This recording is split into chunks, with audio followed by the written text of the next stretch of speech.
Mesdames, Messieurs, bonsoir. Voici les titres du journal. Restaurer la paix et la sérénité dans le Mayo Moscota, la mission du gouverneur de l'extrême nord sur le site de l'attentat kamikaze de ce dernier week-end. En tête du journal, le réconfort du chef de l'État et le communiqué du ministre de la Défense.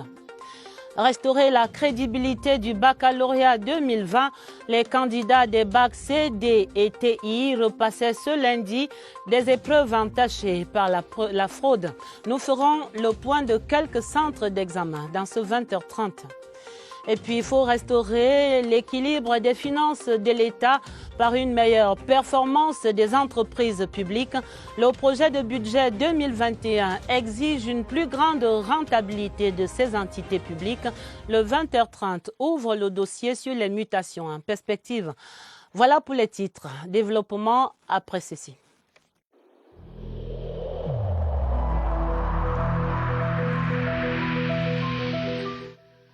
Le port du masque dans l'espace public restera obligatoire jusqu'à nouvel ordre.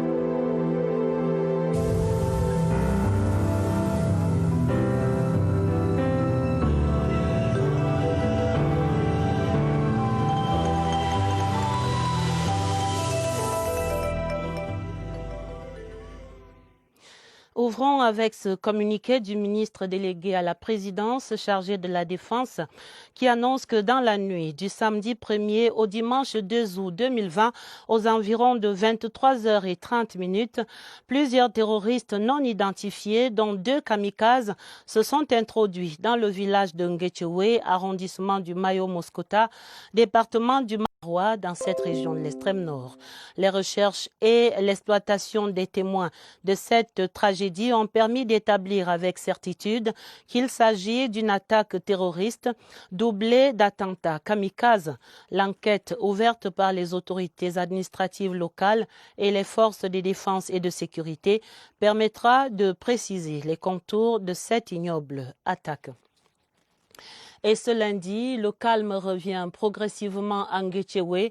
Les populations de cet arrondissement du Mayo Moscota dans l'extrême nord ont fini d'enterrer les 17 victimes de l'attaque kamikaze de Boko Haram. Le gouverneur de la région est allé transmettre les condoléances du chef de l'État aux familles et des mots de réconfort aux nombreux blessés.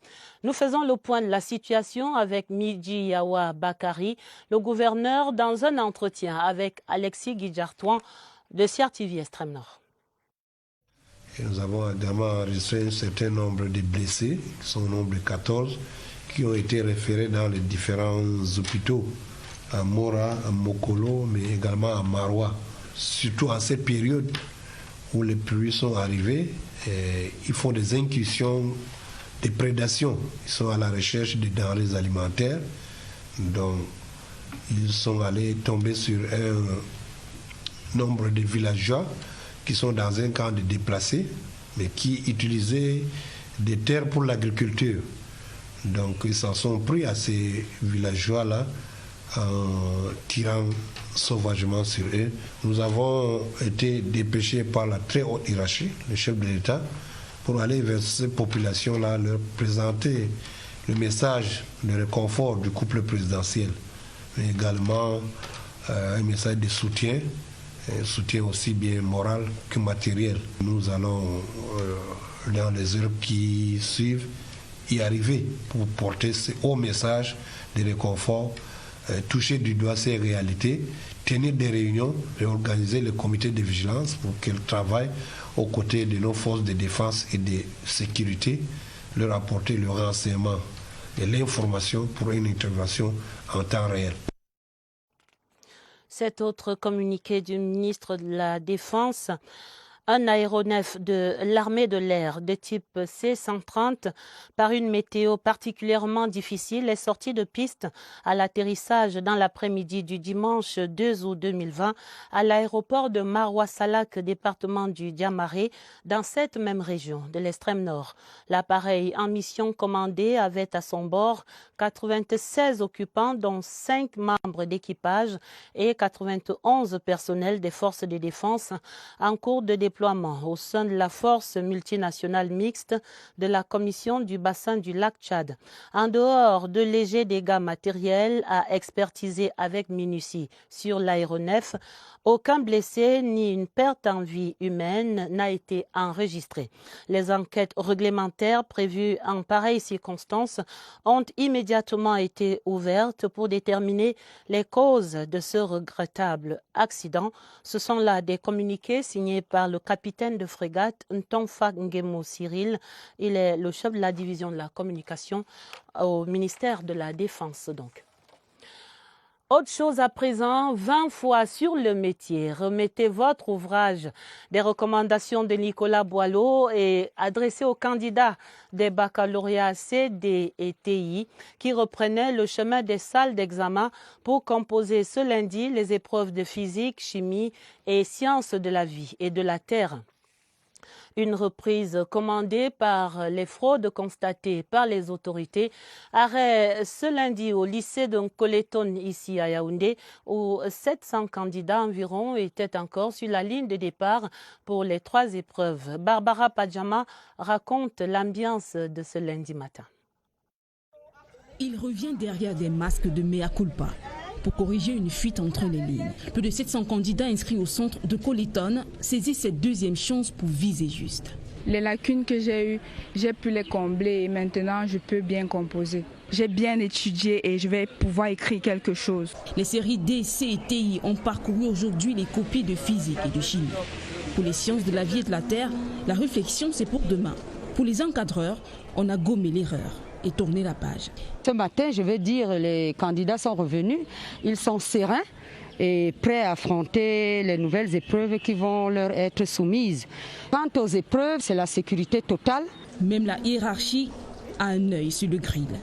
Nous sillonnons donc pour voir si effectivement les élèves ont répondu à l'appel et que si le corps administratif et tous les enseignants affectés à la tâche sont présents. Et depuis 4 heures du matin, nous sommes debout. Les épreuves ont démarré à 8 heures ce matin. Mais avant, tous les cartons étaient tenus et gardés top secret par les chargés de mission de l'OBC. Le communiqué du ministère de tutelle rappelant en salle les candidats du bac D, C et TI a fait glisser les dates du probatoire de l'enseignement général, décalées pour la semaine du 10 août prochain.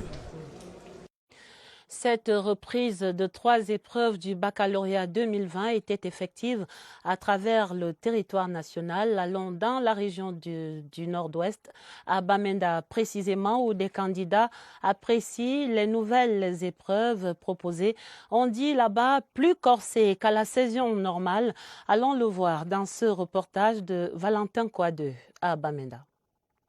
C'est bilingue de Bamenda Kwen ce matin, les 37 candidats ont tous répondu présents à ce rendez-vous. Cependant, certains que nous avons approchés, à l'instar de ce jeune homme, donnent son sentiment quant au contenu des épreuves. Cette épreuve n'était pas vraiment abordable par rapport à d'autres de la fois dernière, mais nous avons donné le mieux de nous. Il déplore également la reprise du bac. Malgré cela, il regarde le futur avec optimisme. Croyons que tout était fini, nous avons abandonné les cahiers et on nous fait comprendre que nous avons d'autres matières que nous devons reprendre.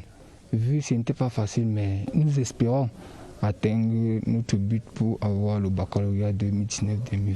Le centre du lycée bilingue de Bamenda Kwen regroupe 5 établissements et la reprise se déroule dans le strict respect des mesures anti-Covid-19. Même ambiance pour cette reprise des épreuves du baccalauréat, dans la sérénité également pour les candidats des régions de l'Est et du Sud. Faisons le point à Bertois et à Kribi dans cette synthèse de Elvire Nina Galim. Supérieur, un objectif commun à obtenir à tout prix mais avec des moyens fiables et efficaces. Les candidats des séries D, C et TI au lycée bilingue de Kribi n'ont pas boudé le plaisir de reprendre avec sérénité les épreuves scientifiques du baccalauréat. Ici, 421 candidats enregistrés. Dans les différents centres d'examen, des innovations, renforcement de stratégies pour parer à toute éventualité. Dans la région du soleil levant, ambiance un peu studieuse au lycée bilingue de Bertois. Concentration préparation maximale. Les candidats concernés par les épreuves de chimie dégagent un air de confiance. Aucun aspect n'est négligé. Le chef de centre d'examen joue le préparateur psychologique. Pour la reprise de ces épreuves C, D et TI, le lycée scientifique de Berthoud enregistre 721 candidats. 2 cas d'abandon. La discipline est sans relâche pour éviter à nouveau une erreur. Ce sont plus de 15 000 candidats qui étaient ainsi en session de reprise du baccalauréat ce matin. Le délégué régional du ministère des Enseignements secondaires et le directeur de la communication de l'Office du bac ont effectué une visite dans des centres d'examen. Il fallait s'assurer que cette fois-ci, aucune fausse note n'entachera le déroulement de ce baccalauréat 2020 à ce stade-là. Session normale du baccalauréat 2020 qui se poursuit également. Ce lundi, les candidats du baccalauréat technique et du probatoire SVT et STT ont entamé ces épreuves. Sadou Mamoudou, notre reporter, relate ici la situation de ce matin au lycée technique industriel et commercial bilingue de Yaoundé. Regardez plutôt. 2 semaines pour poser le bon diagnostic des épreuves écrites et administrer la bonne dose de pratique suivant un protocole strict édicté par le gouvernement. Port obligatoire du masque, prise de température, lavage de mains, fouille corporelle personnalisée, goûter en salle. Les 877 candidats au baccalauréat STT, comme les 979 du probatoire du même ordre d'enseignement, suivent le rythme. La matinée a commencé avec une frayeur. On a craint qu'il puisse pleuvoir. Ça fait que ça a créé un engorgement à l'entrée, mais tout est rentré dans l'ordre. Le monde de l'emploi pour les finissants et l'accès en terminale pour ceux du probatoire. Pour cela, il faudra bien négocier les virages. La sérénité qui se lit sur les visages des apprenants semble rassurer à ce propos au centre écrit du lycée technique industriel et commercial de Yaoundé. Parlons économie à présent avec cet impératif, plus de rigueur dans l'évaluation des établissements publics et des entreprises publiques au Cameroun. Le dossier du 20h30 explore maintenant les voies de la performance telles que énoncées dans le projet de loi de finances 2021 en préparation. Les 81 établissements publics sont appelés à améliorer leurs services au public et les 39 entreprises publiques devront verser plus d'argent au trésor public. Une mini-révolution qui se prépare. Cyril Kingue-Mbépé. Les établissements publics au Cameroun cumulent au 31 décembre 2018 plus de 36 milliards de francs CFA de dettes. La récréation doit normalement s'arrêter parce qu'il n'y a plus suffisamment de ressources. On va peut-être revenir à ce qui doit être fait en amont, à savoir créer de la richesse. Et pour créer de la richesse, il faut respecter un certain nombre d'exigences. Les plus mauvais élèves dans ce secteur sont les universités d'État et les hôpitaux publics. Désormais, la tutelle financière attend des résultats. On réduit les plaintes des usagers, mais au plan budgétaire ou au plan financier, il faut que ce service soit rendu au moindre coût. Pour les entreprises publiques, de manière claire, l'État attend que ces entreprises reversent des dividendes pour augmenter le budget de l'État. Les services doivent être concurrentiels désormais pour que l'État recueille plus d'argent dans ses caisses. Le constat est froid, il est clair. C'est que les établissements publics et précisément les entreprises publiques ne sont pas performantes. Pour l'instant, elles sollicitent même le ministère des Finances pour des appuis ponctuels et parfois des appuis qui relèvent la gouvernance interne. Depuis 3 années, une réforme est engagée. Son application va entraîner performance, effectivité et juste prix. Regardons à présent sur ce qui va changer concrètement. Les entreprises et établissements publics devront adopter de nouveaux paradigmes tels que la rentabilité, la compétitivité ou encore la gestion axée sur les résultats. Des concepts qui s'appliquaient jusque-là aux seules entreprises privées. Voici les projections de Rodrigue Bertrand-Thienon. 3 outils permettent d'apprécier la performance d'une entreprise publique. L'efficacité, l'équité et l'équilibre macroéconomique. L'efficacité est d'abord technique et a trait à la production des biens et services avec les ressources comme prévu. Elle est ensuite allocative et concerne la production des biens et services qui procurent le bien le plus élevé à la collectivité nationale. Quant à l'efficience, elle apprécie la qualité de l'allocation des ressources financières et humaines. S'agissant du deuxième outil qu'est l'équité, il a trait à la politique salariale de l'entreprise, tandis que le troisième et dernier outil s'appuie sur la croissance de l'entreprise, sa capacité à résorber le chômage à travers la création d'emplois ainsi que sa fiscalité. Des leviers sur lesquels il va falloir donc bouger, actionner simultanément. Mais pour booster la performance de ces entités publiques, cela suppose généralement une recapitalisation. Le récent conseil de cabinet propose de creuser cette idée de l'ouverture du capital des entreprises publiques en difficulté au secteur privé. Capitaux privés, mode d'emploi, voici les explications de Lucrèce Mbenga. Le sillon de l'ouverture du capital des entreprises publiques en difficulté au secteur privé a été tracé à l'immeuble Étoile. Les fruits attendus ont pour nom la performance et la rentabilité de ces entreprises, mais aussi le soulagement du trésor public. Cette idée qui voudrait, n'est-ce pas, qu'on pense à l'ouverture du capital de ces entreprises au privé, vient à point nommé. Si nous voulons faire de nos entreprises des instruments économiques de développement. En cas de besoin, c'est donc à travers le privé que des capitaux peuvent facilement être captés sur les différents marchés financiers. Ça peut donc faciliter l'accès à 4 types de capitaux. Ça peut faciliter l'accès aux capitaux privés. En plus, ça peut faciliter l'accès des bourses de valeurs. Le troisième capital, c'est le capital de risque. Et dernier ou quatrième type de financement que ça peut aboutir, c'est le financement mixte. Ça peut accélérer l'accès à l'investissement direct étranger. Le dernier point que je peux donc ajouter, c'est ça peut faciliter la structuration de l'entreprise au niveau micro et l'économie globale. Il y va de la viabilité de certaines entreprises en difficulté.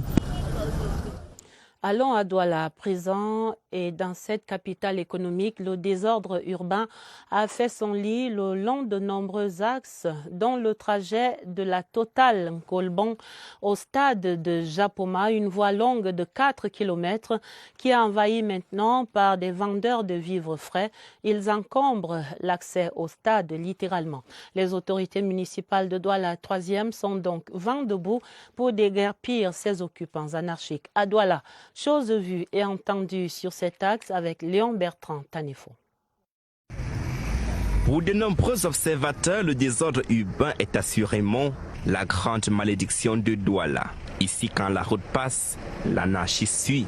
La route Total Kolbon, stade de Japoma, réceptionnée provisoirement il y a quelques semaines, se transforme déjà en un marché à ciel ouvert.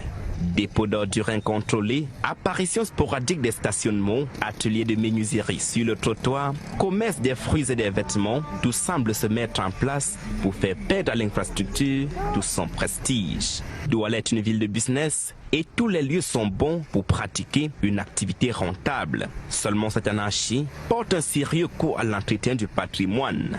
La route qui attend encore la matérialisation intégrale et l'éclairage public subit déjà des travaux de maintenance. La mairie locale, quant à elle, envisage des actions de répression pour ne pas... C'est une enquête de Agnès Solange à Bessolo. Au commencement était cette lettre du ministre de la Santé adressée au ministre des Finances le 23 juillet 2020. J'ai l'honneur de vous demander de bien vouloir supprimer la prime de technicité, agent technique dont bénéficient encore les fonctionnaires de certains corps de santé. Une phrase de trop, selon ces médecins dits indignés, constitués en collectif. Au ministère de la Santé publique, l'on ne parle pas de retrait, mais plutôt de régularisation. Régularisation d'une anomalie due à la non-application des dispositions pertinentes du décret du chef de l'État de 2002 octroyant la prime de santé publique, la prime d'astreinte et la prime de technicité. Il ne s'agit donc pas d'une action singulière du ministère de la Santé, nous expliquons. Nous nous inscrivons dans la dynamique du premier chef du gouvernement qui est le superviseur du comité en charge de la gestion des opérations d'assainissement des fichiers soldes. Les médecins voient aussi d'un mauvais œil le timing attribué à cette baisse qui intervient quelques semaines seulement après la décision du président de la République du relèvement de l'âge de départ à la retraite des personnels de santé.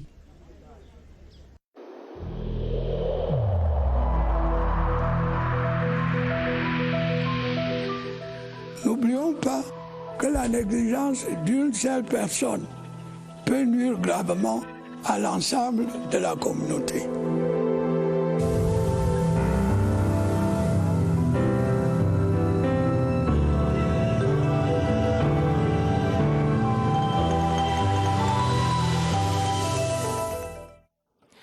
Précisons tout d'abord que sur ces débats relatifs à la suppression de l'indemnité de technicité agent technique, une séance de travail est prévue demain mardi entre le ministre de la Santé publique, Manaouda Malachi, et ce collectif des médecins dits indignés. Il s'agira donc de ramener absolument la sérénité dans les rangs. Restons dans ce secteur de la santé publique pour faire à présent le point de l'état de la riposte nationale contre le coronavirus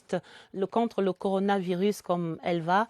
Une inquiétude nous annonce-t-on ce lundi. Les populations ne vont plus se faire dépister volontairement et massivement. L'inquiétude était relayée au cours du point de presse quotidien ce soir. Au QG de Messa, nous retrouvons notre reporter au centre des opérations des urgences de santé publique au quartier Messa, donc ici à Yaoundé. Bonsoir Évariste Eyenga. Bonsoir à votre invité, le docteur Amabo Frank Chi. Qu'est-ce qui fait donc problème sur cette question des tests volontaires au Covid?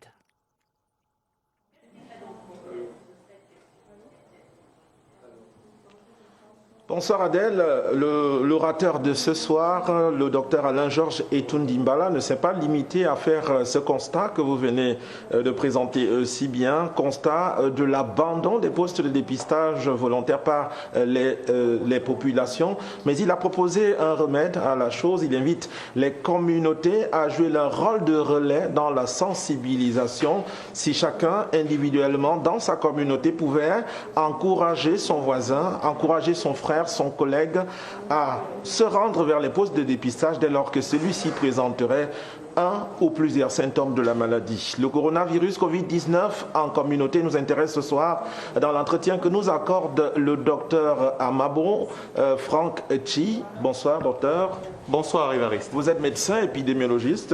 Dites comment le coronavirus dans les communautés peut être stoppé?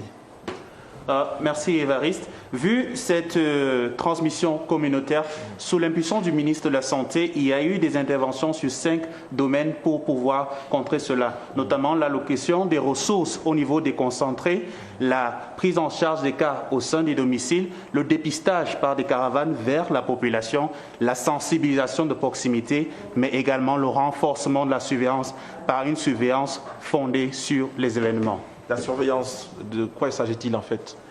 Donc, il faut rappeler qu'avec cette épidémie, que les tests redeviennent la norme. Dans la suite du journal, il y avait réunion des ministres de l'économie, des finances et de l'intégration de la CEMAC en visioconférence ce lundi. Il s'agit de la 11e session ordinaire du PREF-CEMAC, le programme des réformes économiques et financières pour la sous-région. Sur les dossiers sur la table de ces ministres, voici le reportage de Marie-Laurence Nké. En vue d'assurer une relance économique vigoureuse qui offre des incitations de productivité aux entreprises et qui permettent aux États de trouver de la ressource pour le financement du plan de relance communautaire, les États membres de la CEMAC souhaitent la suspension pour la période de septembre 2020 à septembre 2021 des critères de convergence que sont le solde budgétaire de référence et le niveau d'endettement. Cette option permettra aux pays de la CEMAC de consentir des déficits qui contribueraient à alimenter le choc de croissance post-coronavirus. Les actions entreprises pour la riposte et la résilience face à la pandémie du Covid-19 et à la crise économique qui est due ont exposé les États à l'aggravation de leurs déficits, à l'accroissement des besoins d'endettement extérieur. La BEAC et la COBAC ont émis des réserves relatives à la suspension pour un an des critères de surveillance multilatérale sur le solde budgétaire de référence et le taux d'endettement afin d'éviter de transformer la crise budgétaire en crise financière. Au moment où nous quittions le site des travaux, les arbitrages définitifs n'étaient pas encore connus. En politique, il y avait concertation ce lundi à Yaoundé entre le ministre de l'administration territoriale et une délégation des chefs traditionnels du département du Vaury dans la région du littoral. Au centre de ces échanges, les dispositions légales qui devront régir les conseils régionaux. Voici les explications du ministre Paul Atangandji dans un extrait sélectionné par Augustin Guizana. S'agissant de l'élection des conseils régionaux, il y a un décret chef d'État qui a déjà fixé le quota par région. Sur les 90, nous avons 70 qui sont issus des conseillers municipaux, 20 qui sont issus du commandement traditionnel. Le chef d'État, c'est le juge de l'opportunité et le maître de l'agenda politique. Donc, il peut à tout moment décider de convoquer ces élections. Donc, nous devons être prêts. Et voilà des éclairages qui mettent un terme à ce 20h30. On retient essentiellement dans l'actualité qu'il faut restaurer la paix et la sérénité dans le Mayo Moscota, dans l'extrême nord. C'est la mission du gouverneur Midji Awa Bakari qui était sur le site de l'attentat kamikaze de ce dernier week-end, ce lundi. On a entendu dans ce journal le réconfort du chef de l'État, les condoléances aux familles et l'encouragement aux blessés. Il faut restaurer également la crédibilité du baccalauréat 2020. Les candidats des bacs C, D et TI repassaient ce lundi les épreuves entachées par la fraude récemment. Restaurer également les finances de l'État par une meilleure performance des entreprises publiques. Le projet de budget 2021 exige une plus grande rentabilité de ces entités publiques. Le 20h30 était sur les pistes de cette performance des entreprises publiques au Cameroun. La fin du 20h30, préparée avec la collaboration de Daniel Menanga et de Augusta Ngononga. Vous aurez un autre journal sur cette antenne à minuit. Il sera présenté par Gilbert Ongene et Dieudonné Zra. Retrouvez immédiatement après le 20h30 Présidence Actu, Yves-Marc Mozo et ses invités qui reviennent sur l'actualité présidentielle de cette dernière semaine. Je vous quitte encore sur ces précieux rappels contre le Covid-19. Prenez grand soin de vous. Très belle soirée sur la CRTV et à demain, 20h30.